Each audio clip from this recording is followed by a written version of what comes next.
En France, il y a un discours politique qu'on entend un peu partout. Vous voyez, celui qui s'enveloppe dans le drapeau tricolore, qui parle d'amour de la patrie. Oui, la défense de la nation. Exactement.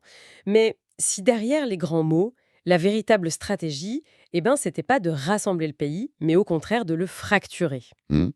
C'est le paradoxe qui saute aux yeux quand on plonge dans les sources qu'on a sur la table aujourd'hui. On va donc essayer de décortiquer ça, de comprendre ce qui se cache vraiment derrière les slogans. Et c'est vraiment le fil rouge qui traverse toutes ces analyses. Pour saisir cette obsession de l'ennemi, qu'on le place à l'intérieur ou à l'extérieur, il faut d'abord regarder comment ce discours définit son contraire, C'est-à-dire l'ami. l'ami, ou plutôt la nation elle-même. C'est le point de départ de tout. Alors justement, parlons-en.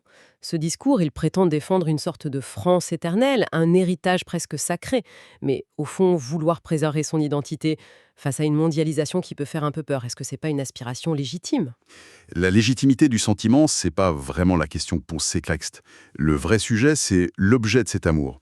Et ce qui ressort, c'est que ce discours ne défend pas la France telle qu'elle existe. Ah non? Non, il défend une version idéalisée, une France fantasmée. Une France fantasmée, qu'est-ce que ça veut dire concrètement? Ça veut dire qu'on nous vend une carte postale, une image d'Épinal un peu figée, quoi. L'idée d'une France qui aurait toujours été la même, culturellement, ethniquement, sans jamais changer. Une vision très monolithique. C'est ça. Une version de l'histoire qui efface tous les mélanges, tous les apports qui font pourtant la richesse de l'histoire réelle du pays. Les Romains, les Normands, les Italiens, les Polonais, les Espagnols. Et donc, ce n'est pas juste une erreur d'interprétation historique? Non, c'est bien plus que ça. Les sources montrent que c'est une manœuvre stratégique, en s'appropriant de manière exclusive les symboles de la nation. Le drapeau, l'hymne. Exactement. On nous perd ce que des chercheurs nomment une excommunication civique. Excommunication civique, c'est un terme extrêmement fort. Ça suggère qu'on peut être banni de la nation tout en y vivant, C'est précisément l'idée. simplement par la pensée. Voilà. Il s'agit de créer mentalement deux catégories de citoyens. D'un côté, il y aurait les vrais Français, ceux qui correspondent à cette carte postale, à ce fantasme, Et de l'autre, et de l'autre, les autres. Ceux qui, même nés en France avec un passeport français, sont sans cesse renvoyés à leurs origines. et si on suit cette logique, une France mythique a forcément besoin d'un ennemi pour exister. Elle se définit par opposition.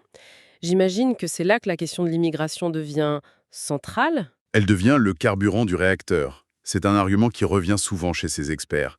L'immigration est présentée non pas comme un phénomène social complexe, avec ses défis et ses apports, Mais comme la menace. la menace existentielle.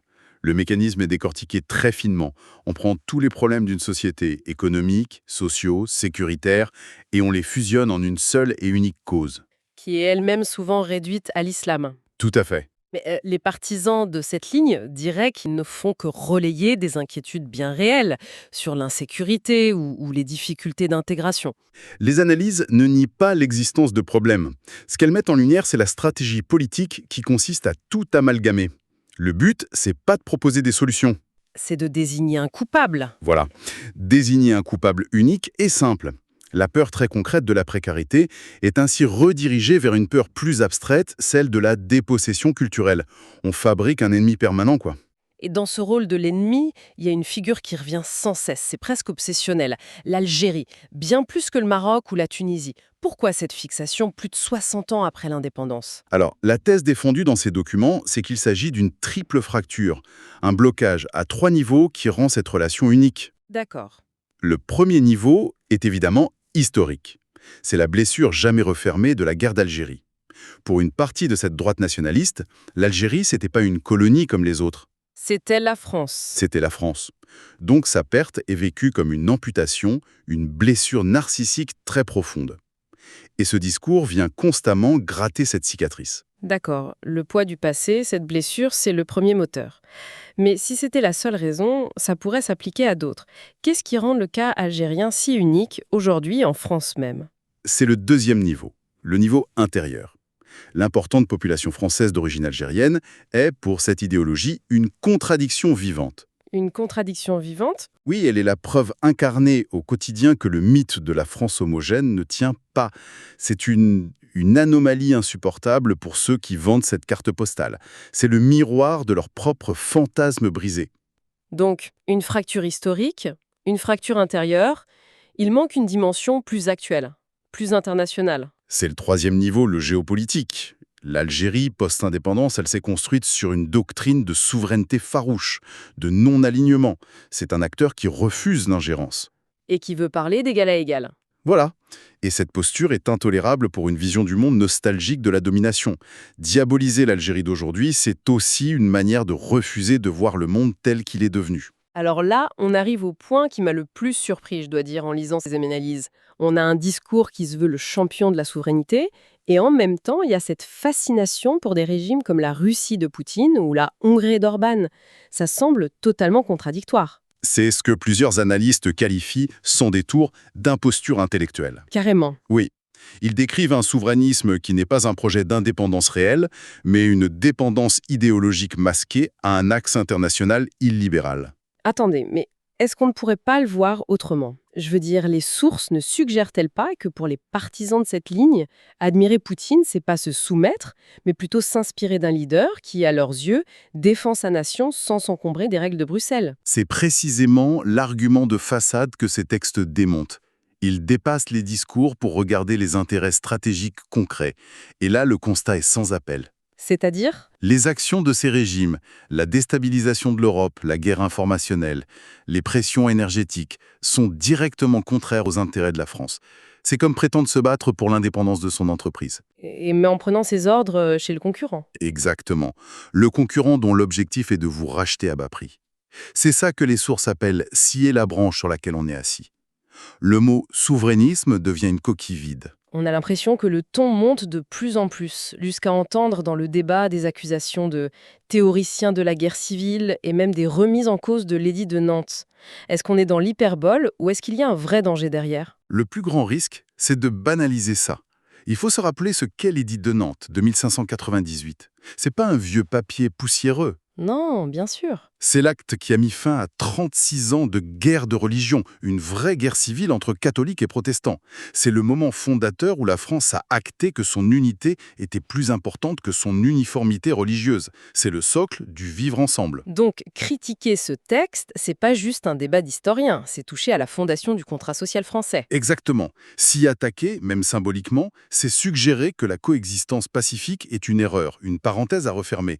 C'est réintroduire l'idée que pour être pleinement français, il faudrait une seule culture. C'est une régression de 4 siècles. C'est jouer avec le feu. C'est jouer avec des allumettes à côté d'une poudrière. On a donc un tableau très sombre de ce côté-ci de la Méditerranée. Une France qui se déchire sur des mythes, mais pendant ce temps, de l'autre côté, en Algérie, est-ce qu'on se préoccupe de ça? Les sources montrent un décalage assez spectaculaire. Ah oui, c'est toute l'ironie de la situation. Pendant qu'une partie du débat français se demande si l'Algérie est une vraie nation, l'État algérien, lui, agit. Il pose des actes très concrets pour consolider son existence. Sur quel front, par exemple? On peut en identifier plusieurs. Le premier, c'est la consolidation interne par la justice. L'affaire Kougnef est un exemple frappant. On parle d'un des clans d'oligarques les plus puissants sous l'ère Bouteflika, c'est bien ça? Absolument. Un procès tentaculaire pour corruption. Le procureur a requis des peines extrêmement lourdes, jusqu'à 10 ans de prison, mais surtout la confiscation de tous les biens. Ce n'est pas anodin. Non, c'est un acte politique majeur. Le message est clair. L'ère de l'impunité est terminée. On purge les réseaux de l'ancien régime pour rebâtir une légitimité. Et au-delà de cette consolidation politique, qu'en est-il de l'économie? C'est souvent le nerf de la guerre de la souveraineté. C'est le deuxième pilier. Et il est peut-être encore plus ambitieux. Il s'agit du méga-projet Baladna. Baladna. C'est un investissement colossal. 3,5 milliards de dollars, en partenariat avec le Qatar et l'Arabie Saoudite, pour créer une filière de production de lait en poudre. Ben oui, c'est stratégique pour eux. L'objectif est d'atteindre 50% d'autonomie d'ici 2026. Pour l'un des plus gros importateurs mondiaux, c'est une véritable révolution. Donc on parle de sécurité alimentaire, mais c'est aussi un message géopolitique, si je comprends bien. C'est exactement ça. L'Algérie ne cherche pas seulement à moins dépendre des marchés mondiaux. Elle diversifie ses partenaires au-delà de l'Europe, en se tournant vers les pays du Golfe. C'est un acte de souveraineté économique. Consolidation interne, autonomie économique. Il y a un autre enjeu majeur, c'est le lien avec la diaspora, souvent très qualifiée. C'est le troisième front. Très récemment, la Banque nationale d'Algérie a lancé un produit qui s'appelle Bladi Invest. C'est une offre de finance islamique conçue pour que la diaspora puisse investir dans l'immobilier au pays. C'est malin. La stratégie est limpide. Il ne s'agit plus de se lamenter sur la fuite des cerveaux, mais de transformer cette diaspora en levier de développement, En captant son épargne. en la réinjectant dans l'économie nationale, oui. Toute cette affirmation de puissance doit forcément se traduire sur la scène diplomatique. L'exemple des visas Schengen, qui est un sujet très sensible, est assez révélateur. C'est un prisme parfait. Lors d'une déclaration récente, l'ambassadeur de l'UE en Algérie, face aux frustrations sur les refus de visa, a utilisé un mot qui change tout. Lequel? Réciprocité. Réciprocité. Oui. Il a expliqué en substance que l'Europe était ravie d'accueillir des talents algériens, mais qu'en retour, elle aimerait que les Européens puissent aussi venir et travailler plus facilement en Algérie. Juste ce mot, ça change toute la dynamique. Ça signale la fin d'une relation asymétrique. On quitte le schéma où l'un demande et l'autre accorde. On entre dans un rapport d'égal à égal. L'Algérie n'est plus simplement une demandeuse. Elle est reconnue comme un partenaire. Un partenaire à qui l'on demande aussi d'ouvrir ses portes. C'est une reconnaissance diplomatique implicite, mais très puissante. Si on fait la synthèse, la conclusion qui se dégage est assez saisissante et contre-intuitive. Un discours qui se pare d'amour de la patrie mène, dans les faits, à son affaiblissement. Ces textes suggèrent qu'une France forte, ce serait une France unie, lucide, pas une nation construite sur un mythe. Et sur la désignation d'ennemis. Voilà.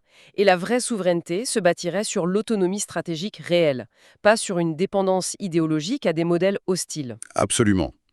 Et ça nous laisse avec une double pensée finale. Une question en suspens. La première est une sorte de mise en garde. À force de chercher à se protéger d'un ennemi qu'on a fabriqué, une nation ne finit-elle pas par devenir sa propre plus grande menace? Alors, si l'Algérie est une nation, les faits répondent à ça. La question, c'est quelle sorte de puissance elle cherche à devenir. Le bouclier ou l'épée. C'est ça. Est-ce que sa souveraineté va continuer à se définir par la consolidation interne, le bouclier, ou va-t-elle évoluer vers une projection plus offensive, l'épée? La tension entre ces deux stratégies définira sans doute sa trajectoire.